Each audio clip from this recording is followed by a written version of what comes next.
All right, guys, welcome to hour number 2 of Wide Awake News Radio. I'm your host, Charlie McGrath. 26th day of November, Monday, Cyber Monday. Thank you, Gary Hendershot, for hour number 1. Thank you also for doing our technical stuff to get this broadcast live on Justin TV. So listen, guys, if you're not in our chat room, we have about 40 or so people in there. If you're listening on Oracle, which we're broadcasting live on, or if you're listening on Rinse and would like to join us in chat, go to wideawakenews.com. Click on the Wide Awake radio button, click on the radio microphone, and that'll take you right into the chat room, and you can, somebody wants me to take off my hat. I guess it's because it's a Notre Dame hat. All right, I'm taking my hat off. I'm doing it just for that guy. Anyway, you can click on the Wide Awake radio microphone, and you can join us in chat. I will make this announcement once again. We are broadcasting, of course, live on Rinse Radio Network. But we are broadcasting as well live, thanks to my friend Doug over there at blacklistednews.com. We are broadcasting live on the Oracle Broadcasting Network as well, plus on Justin TV. And, of course, we'll post all this up later on YouTube, thanks to the hard work of Gary Hendershot. All right, coming up here in just a minute, Michael Snyder of the Economic Collapse blog is going to be joining me. And, look, if you can hear that I'm a little bummed out, or if you can see me on Justin TV that I'm a little I'm red, it's because I just uploaded a video, and I leave the calling people out to my friend Eric Lovely and folks like that. They have no problem calling it out, people calling the situation out for what it is. But listen, I just uploaded this video. I'm very, very. I can't even put it into words without offending some, and we're trying to keep this a family show, of course. I'm absolutely and utterly disgusted with my fellow American. I'm disgusted with my fellow American. And if we need evidence, or if we need to understand why, we have to look no further than just a few days ago. 13% increase in Black Friday sales, 13% increase in Black Friday sales. That's all it's about. Forget Thanksgiving, right? Forget that crap. Forget Thanksgiving. Meaningless. We don't even know what that's about. That's garbage. We don't pay attention to that anymore. It's about getting in line, getting in the parking lot, getting in a fight, getting the last deal, getting the last best deal. It doesn't matter if you have to shoot somebody, stab somebody, get in a fist fight. It doesn't matter. That doesn't matter. The meaning of the spirit of Thanksgiving, meaningless garbage. We got to get in line so we can get our Black Friday deal. Because Christmas is coming. And we all know what Christmas is about. We all know what that's about. It's about buying. Buying, buying, buying. Getting more. Getting the next thing. Your nation is broke. Right? Your people is broke. The morality of this country is broke. Everything about our nation is broke. Yet, we have them lining up. I'm disgusted. I'm disgusted with my fellow American. And I said in this video, you can watch it later, and I'll say it again now. And this isn't my perspective normally, guys, and you guys who follow me for some time, you understand this. People are going to deserve exactly what they get. People are going to deserve exactly what they get.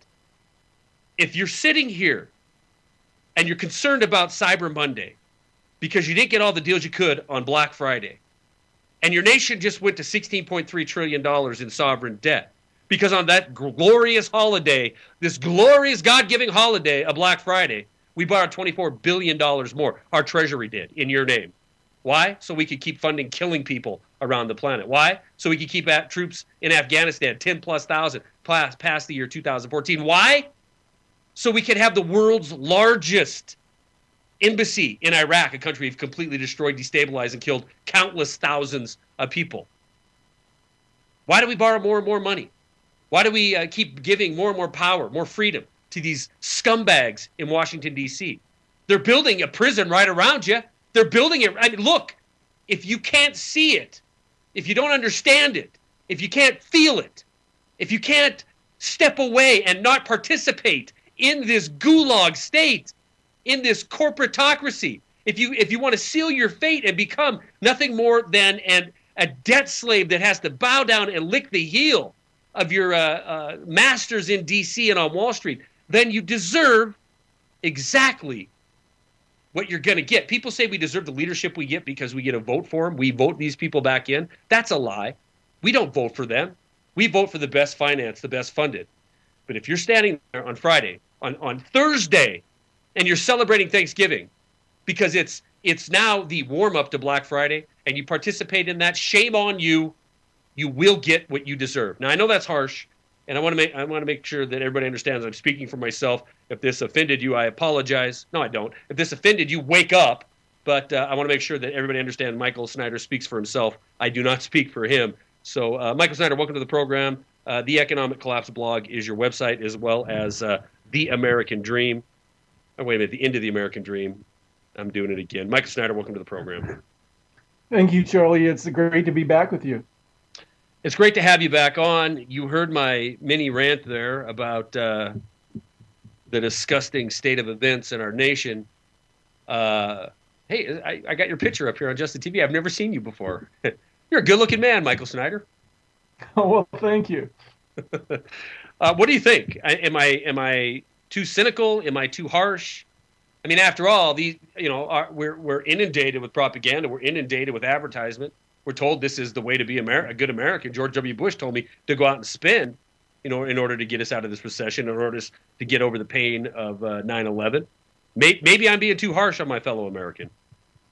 I don't think so. I think you're exactly right. We've got this situation where all of a sudden now, in the past few years, Black Friday has become bigger than Thanksgiving.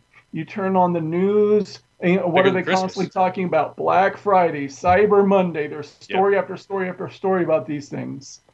And I love how someone summed it up on Twitter where they shared this quote: Black Friday, because only in America people trample each other for sales exactly one day after being thankful for what they already have. That's perfect. That's perfect. And you're 100% right, Michael. I mean, Thanksgiving isn't as big a deal as Black Friday. And Christmas is barely as big a deal as Black Friday. And when you couple this with the reality of how people have to every year go through this to get garbage that isn't going to benefit their neighbor or anybody else in their country, and they have to live in the same world I do, don't they? Don't they see the debt clock? Don't they see caskets coming home? Don't they see bombs going off, predator drones? I mean, this is the frustration I feel, Michael, that we as a people deserve, I believe, the ire of the world for orgying in this orgy of consumerism while the world is crumbling.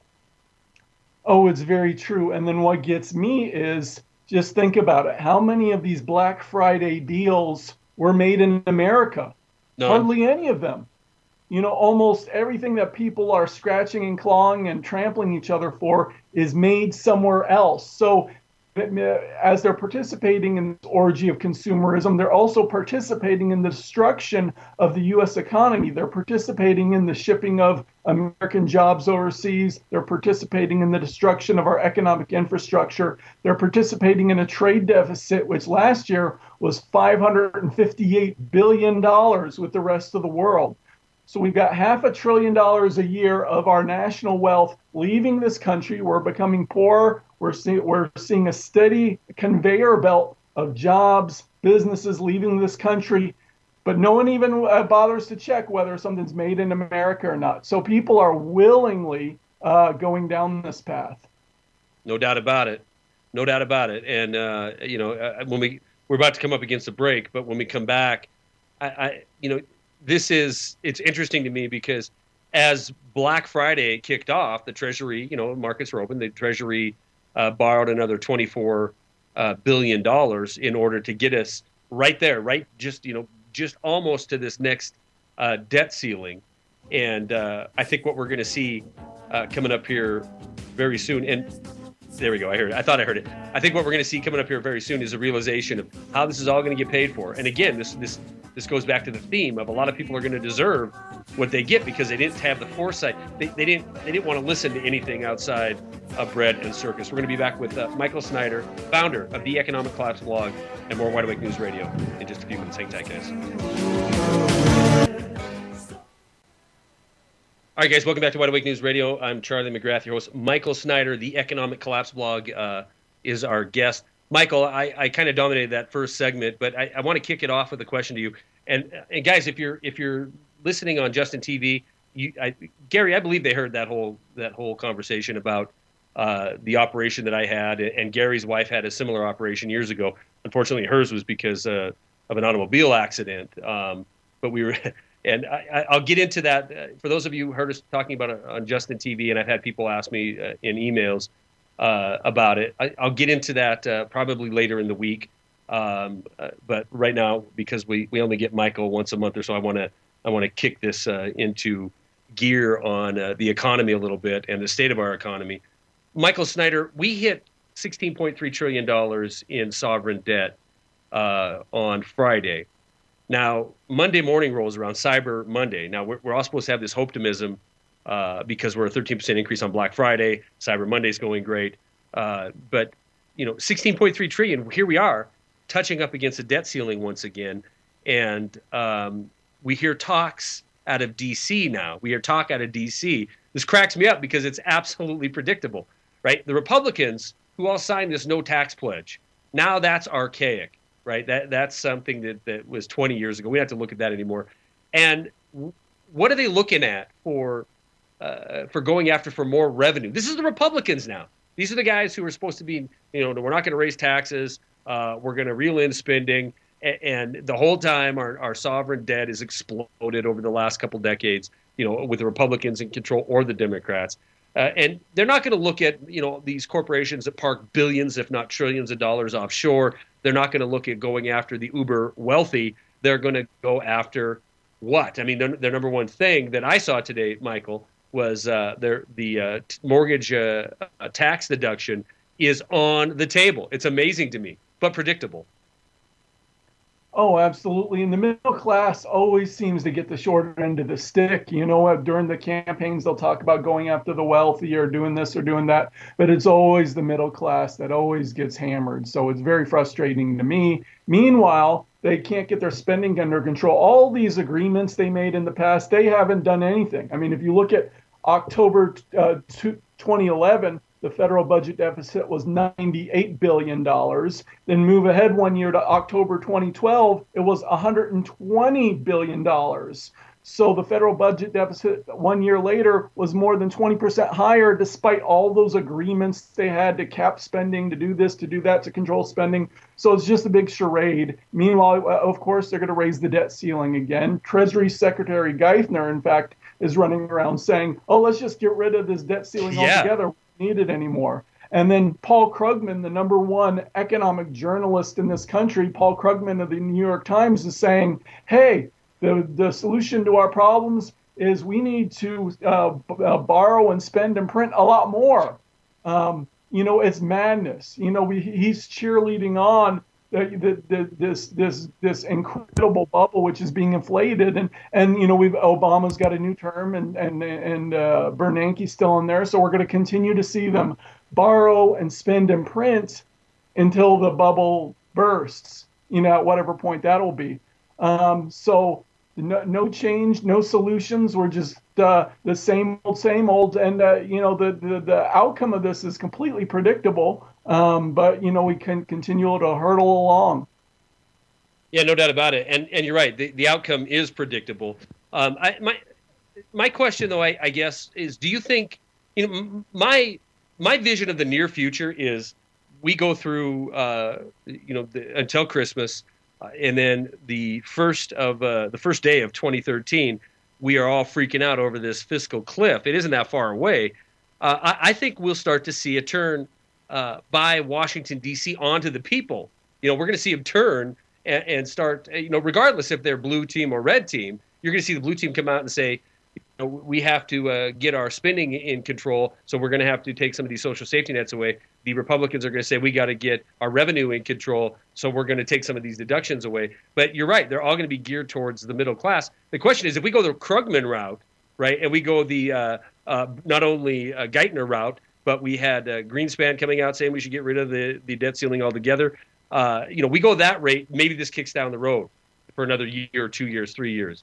If we don't go that route and we go this austerity route, things are going to get a lot tougher in this country really soon. Oh, I completely agree, because what happens when you raise taxes, that hurts the economy. When you reduce government spending, that hurts the economy in the short term anyway. So, and they're talking about doing both of those things. And this is the pattern that we saw in Greece. In Greece, they said, well, our debt's way out of control, so let's raise taxes, let's reduce government spending. And so they did that. They didn't balance the budget, but they slowed down the economy, and that reduced tax revenues, and tax revenues were less than anticipated. So they said, well, we didn't reduce the debt as much as anticipated, so we need to do more austerity. Because it's never enough, is it? No, it's never enough. And the Greek economy is in a depression. No matter what you look at, it's never enough of your freedom. We can't protect you enough unless you give us more freedom, and it's never enough with debt.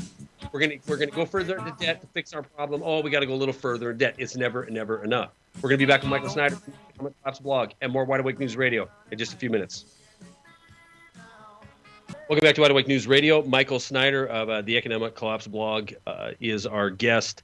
TheEconomicCollapseblog.com is the website. Check it out. I think he's up to a couple million hits a day, Michael. I mean, I know you're doing great. I don't know if it's up to that much, but I know you're doing an outstanding job. No, all my websites combined are about a couple million page views per month, but still, that's outstanding. Give us all the sites, because I do a bad job of that. Sure. The two primary websites that I'm known for are theeconomiccollapseblog.com, or if you just go to Google and type in the economic collapse, it'll be the first result that comes up. And the other one is endoftheamericandream.com. But you know what? If you and I've said this every time you're on, because I butcher that second site.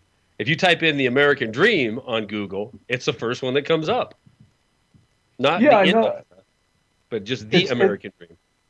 Yeah, it's one of the top ones that comes up. So, and that's nice. That helps people find the sites, and the more people that find the articles, the better.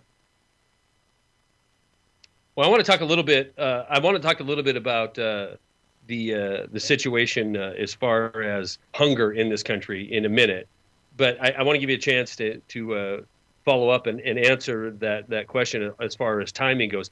Like I said, if we have this print, spend, borrow phenomenon continue, then there's a lot of people think that this could go on for quite some time, and there's nothing stopping it from going on for quite some time.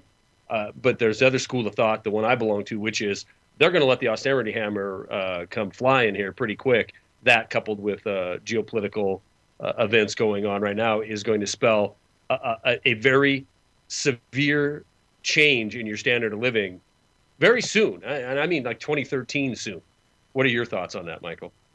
Oh, I agree. I believe these next 4 years are going to be a lot more unstable and chaotic economically and otherwise as the last 4 years. And so, we're definitely not only with the government debt and all that is headed, it's a runaway freight train headed for disaster, but also the financial markets. I believe that that we're ripe for another major financial collapse, similar to what we saw in 2008. I believe we're going to see a huge stock market decline at some point. I don't know exactly when. I wish I did. I could make a lot of money. But I do believe that it's coming. We're going to see the financial markets go down. We're going to see major problems in the credit markets, major problems with the derivatives. And then there's the unknown factors, which could throw a black swan event or curveball in. For example, next year, 2013, is the peak of the solar cycle. So, all of a sudden we could be going along one day, we have a massive solar storm comes in and plays havoc with our communications or with our electrical grid, and all of a sudden accelerates things. So there's all so much other things outside the economic and financial system which could throw a wrench into things and either accelerate things or change the scenarios.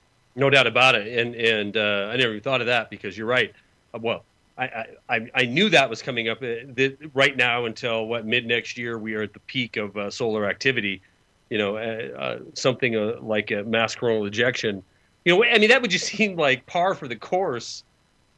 Insult to injury. I'm thinking of other sayings that you could say. The straw that broke the camel's back. I mean, something along those lines. A natural disaster come along, just to kick it all off. That these are unpredictables that certainly people should be prepared for. And people like Michael, you've thought about this. You've relocated across the country to a more rural setting for your family, and I think it's a very smart thing that you've done. Every time I go down to Denver or any other major city, I drive through and I'm like, this life seems great because everything's handy. Everything's, I mean, you can get whatever you want, and there's a lot of activity, and it seems, it seems like it's the way to live until you stop and think about what happens when this all comes crashing down. And it doesn't have to be Armageddon crashing down.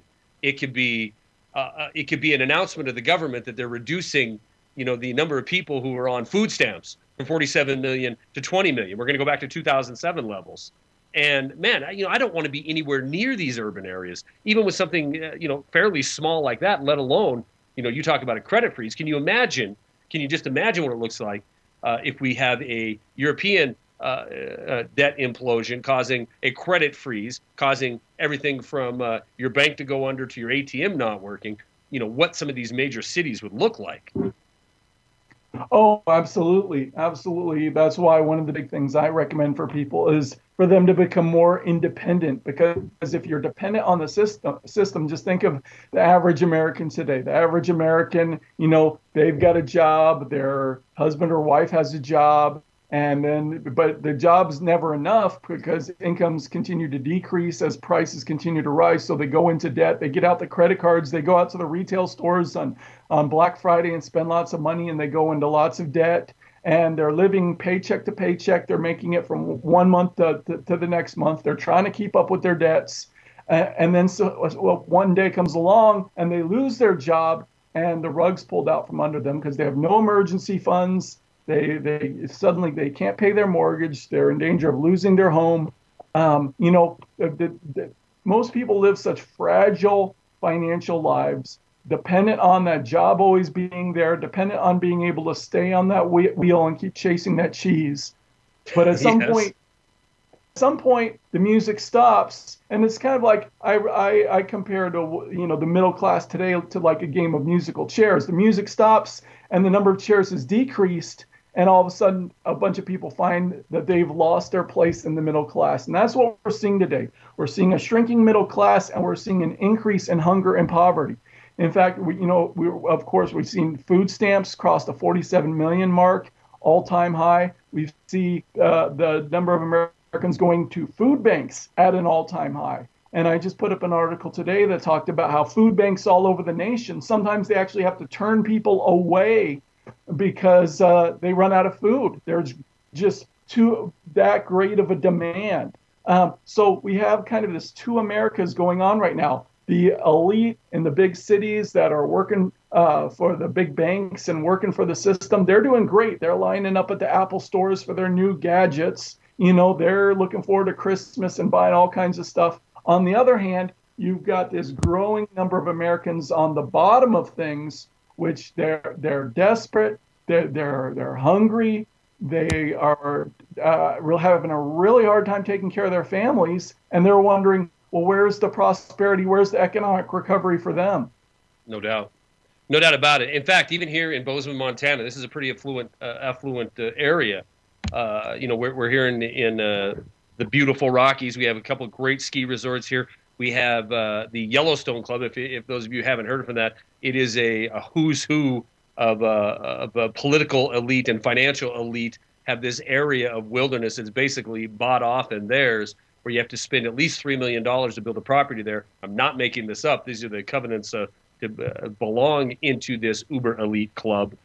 so there's a lot of money rolling into here. But even in areas like this, that are destinations and are awash with Washington and Wall Street cash, you have these two different worlds. You have our food bank here, which over this the build up to Thanksgiving, you couldn't even get into it. You couldn't even get into the place. You couldn't even get into the parking lot because it's unbelievable the increase that this country has seen in all areas. I'm not talking where DimCat is in the Midwest that's suffering. I'm talking across the country, regardless of where you're at. You go to your food bank, go to your missions, go to where your homeless shelters, your warming centers, that kind of thing. Look at what's going on in your country. It is two different worlds. There's a world of propaganda by the mainstream, and then there's this world of reality. All right, we're going to take this last break. When we come back, Michael, I apologize. Well, you got into your article on food. I wanted to touch on that. I'm going to open it up to you to discuss whatever you would like to talk about on the backside of this break. We'll be back with Michael Snyder, founder of the Economic Collapse blog, as well as the EndOfTheAmericanDream.com. We're going to be right back with more Wide Awake News Radio. Hang tight. Guys, welcome back to Wide Awake News Radio. This 26th day of November, Monday, which I'm going to call it what it is. It's two business days after Thanksgiving. I think the disdain for Black Friday and Cyber Monday has been well established tonight on the program. Michael Snyder of the Economic Collapse blog, as well as the EndOfTheAmericanDream.com, is our guest. Michael, is there any topics that I know you're working on some big projects, and I don't know how much into those you want to get, but is there anything you'd like to cover tonight on the program? Well, I think it's always important to remember that, as we move through all these things, I believe a great economic collapse is coming, and I believe it's going to cause societal decay, and people are going to riot, and there's going to be an increase in crime, and things are going to become very unstable. But I believe in response, the federal government is going to come down with an iron fist, and that we will eventually see martial law declared in some of our major cities. And we're seeing already this grid going in around us all day, every day. Every day it advances a little bit more. I call it a total domination control grid. In fact, there was just a new bill in the U.S. Senate which would allow more than 20 different government agencies to read your email without a search warrant.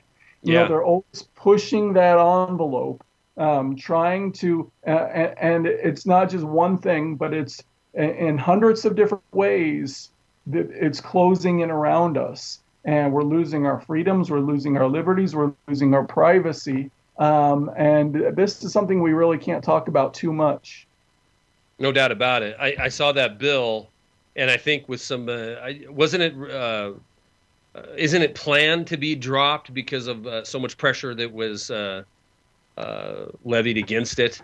Not to say for 1 second that that means it's going to be dropped. I mean, it's like the UN small arms ban.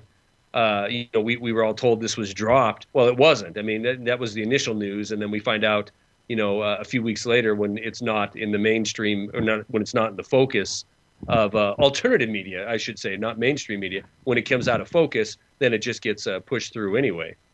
So as far as I understand, this has been pulled off the table for the moment, but it's certainly, it's like the enemy around the perimeter. They probe constantly to see where they can come in and steal a little bit more of your freedom. Oh, exactly. They'll probe the different areas that they can come in. If they find resistance in one area, they'll play dead for a little while and then focus on other areas and then come back to it. But meanwhile, maybe that gets blocked. But meanwhile, in all over Southern California, I saw an article the other day that they're putting up these next generation facial recognition cameras that can identify a person in less than a second. Once it identifies you, then it'll send the authorities all known intelligence about that individual. So, and we see these cameras going up all over the country, or we see these cameras as part of a system known as trapwire, which are being installed in major cities all over the country and at high-value targets where there's cameras, there's listening devices, there's all these things which gather information and are constantly watching and feeding information back to centralized locations where that data is processed. So Yeah. we're developing the society where we're constantly being watched and tracked and monitored and recorded, and it's a form of control. Yeah, I actually saw a little truth come out today. I was at the gym and I had I was listening to music because I keep, the TVs are up in the background and it's all mainstream business, mainstream news, and people are plugged into it. And sometimes I watch it just so I can see what the talking points of the day are. But most of the time I turn it off or I tune it out because I don't want to hear the garbage. But Andrew Napolitano came up on there, and I love him. So I listened to what he had to say, and it was on this topic of takeover. Now, this article, or this segment rather, had to do with off-duty policemen being hired by parents to spy on their kids for $100 a pop, to go follow them around when they're driving, just to spy on them. And he made a great point. What has our nation become? We are surveilled at every turn. And now, he goes, this has been done in history, and it has. I mean, we've seen nations go down this road. The Eastern German Stasi police state is a great example of what our nation's turning into. How much longer is it going to be? Right now it's cool to have predator drones flying around. It's cool because we have government in one form or another, one agency or another, telling us that we're going to fight forest fires. We're going to fight. We're going to watch the spread of the pine beetle bark, or the pine bark beetle, so it doesn't go any further south by using predator drones. And then we're going to prevent violent crime with predator drones. And then we're going to have fusion centers going around this country collecting data so we can keep track of the bad people. And maybe we can have use some of this technology to find kids when they're abducted. They sell it all as this great concept and this great notion. But what you end up with is this Stasi-style police state. And at the end of the day, you end up with a society that is spying on each other nonstop, 24/7. Government spying on the people spying on the people, parents spying on their kids spying on their grandparents. And it got to the point in East Germany where it became a crime that if you saw something, we know that, Michael, we know the see something, say something program, right? Come on board, see something, say something. In East Germany, this got to the point where if you didn't see something and say something, then you were arrested. So this is to the point where we're going. If you see something and don't say something, then you're going to be arrested. I mean, do you see it going that far, Michael?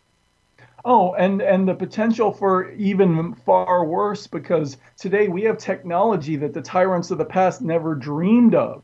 So, we're seeing the beginnings of what I believe will eventually become just a system that is beyond anything George Orwell ever dreamed of. So, whenever we see these things today, we need to say, hey, we need to point them out and say, hey, that's wrong. When the federal government creates an iPhone app that is designed to get us to all take pictures of each other and report suspicious activity. Well, what's this? Wait a minute, I didn't hear this. Go elaborate on that a little bit. I didn't hear that news. Yeah, this was a while back. It was reported, but there's this new iPhone snitch network that the government has launched, and it's called a Patriot app. How about that for a misnomer? But this iPhone app, it's got different sections, whether you can report a national security threat, you can report suspicious activity, you can report environmental safety, so but it's from the U.S. government, and it's to recruit citizens to go and to spy on one another using your iPhone. So it's very, very disturbing. Or, if any cell phone that you carry is basically spying on you all the time. And law enforcement authorities are increasingly taking advantage of this. For example, last year in 2011, law enforcement authorities requested cell phone data, our personal cell phone data. They made more than 1 million requests last year alone. And so, because our cell phone's constantly recording where we are, who we're talking to, what we're doing. So all these things, are like a grid which is slowly surrounding us. And what they love to train our children the most. And so what we're seeing around the nation is we're seeing these school districts start to experiment with these IDs with RFID microchips in them. And fortunately, down in San Antonio, we've got some kids fighting back, and they're saying, no, we're not going to do this. And I applaud them for doing that. But we see them, especially in our schools. Our schools are far more institutional and far more, quote unquote, big brother than they ever were when I went to high school and so forth. So we're seeing our kids being trained to be slaves to this big brother police state system, which is emerging all around us. It is indeed. And it's to the point where, these kids are getting out of school, getting out of high school, getting out of college, and their options are so limited that it's almost to the point where you're joining, you're either going to join the system, and like you said, these will be the people that are lining up for the iPhone 6, 7, 8, whatever, or you're not going to join the system, and you'll be the one swelling the rolls of food stamps or swelling the doors of your local food bank. I mean, we are creating a system of where the biggest business is going to be spying on one another. I mean, that's going to be the growth industry of the future. And what's frightening is a large segment of the American people are buying into this. For example, according to one recent survey, nearly 1/3 of all Americans would be willing to submit to a TSA body cavity search in order to fly. That's insane that many people would be willing to submit to that. It is no doubt. I mean, it's with the mentality, though, that, if you didn't do anything wrong, then you ain't got nothing to worry about. Well, I'll tell you something. You have everything to worry about. You have everything to worry about in our country today. I mean, looking at the results of Black Friday, Cyber Monday, looking at how far in debt we are, looking at the more wars we're going to wage. A story came out today pointing to we're going to keep 10,000 plus troops in Afghanistan past 2014. It is imploding around us. So that, and the majority is fighting over, how to get the cheap Nikes. One last story that I wanted you to talk about real quick before we run out of time. The International Telecom Union. Have you seen this story? The UN's ITU is meeting in Dubai here this week to discuss how to regulate, how to control the internet, because this is a very dangerous. The internet's a very dangerous weapon against the system, the powers that be. Have you seen this yet, Michael? Oh, I have, and I think it's something to definitely watch for the long term. Now, in the short term, they'll, of course, assure us that, the United Nations is going to keep everything the same. We just want some better safeguards, some better security. But once the United Nations has the strong control over the internet, firm control over it, sooner or later, they're going to come after freedom of speech really hard. So I'm very concerned about this over the long term. The freedom that we have to communicate, we're communicating over the internet right now. We might not have this eventually. I might not have the freedom to do the websites that I'm doing eventually. You might not have the freedom to do the radio shows that you're doing over the internet. So the freedom that we have over the internet now, we need to cherish it. We need to protect it. And, with the United Nations increasingly taking control, I think that's a very frightening thing for our future. Well said. Perfect timing. Michael Snyder, theeconomiccollapseblog.com, as well as theendoftheamericandream.com. Michael Snyder, thank you very much. I'm glad you weathered the storm, and we'll get you back on here next month. Excellent. Thank you so much, Charlie. All right. Thank you very much. Guys, please stay tuned for Jeff Rentz, because he is coming up next tomorrow night on Wide Awake News Radio. We have Eric Lovely as well as Sherry Sander Kelly. It's going to be a great program. Hopefully you can tune in. Everybody enjoy your night. Again, Jeff's coming up next. Have a good night. Peace. What did he say?